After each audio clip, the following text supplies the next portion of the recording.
இந்த மாங்காய் ஊறுகாய் ருசி ஒருத்தருக்கும் மறக்க முடியாத சைல்ட்ஹுட் நினைவு.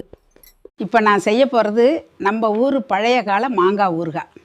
இந்த ஊறுகாய்க்கு முக்கியம் மாங்காயோ மசாலாவோ இல்லை, பொறுமை தான். முதல்ல நல்ல காய்ந்த மாங்காயை எடுத்து சின்ன சின்ன துண்டுகளாக நறுக்கி எடுத்துக்கணும்.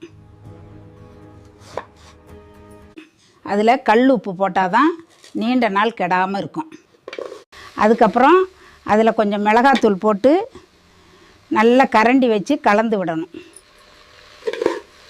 கொஞ்சம் கடுகு, வெந்தயம் இந்த ரெண்டையும் வறுத்து பொடி பண்ணி இதில் சேர்த்துக்கணும். இந்த வாசனை வந்தால் வீட்டில் இருக்கிற எல்லாருக்கும் சாப்பாடு ஞாபகம் வந்துடும். இப்போ கடுகு கருவேப்பிலை தாளித்து எடுத்துக்கலாம். இப்போ வாசம் அருமையாக இருக்குது. இந்த தாளிப்பை அப்படியே எடுத்து அந்த மாங்காய் கூட சேர்த்து கலந்து விடணும். அவ்வளோதான். இப்போ இதை ஒரு ஜாடியில் போட்டு 3 நாள் வெயிலில் வச்சு எடுத்தால் அவ்வளோ சூப்பராக இருக்கும். நீங்களும் வீட்டில் பண்ணி பாருங்கள்.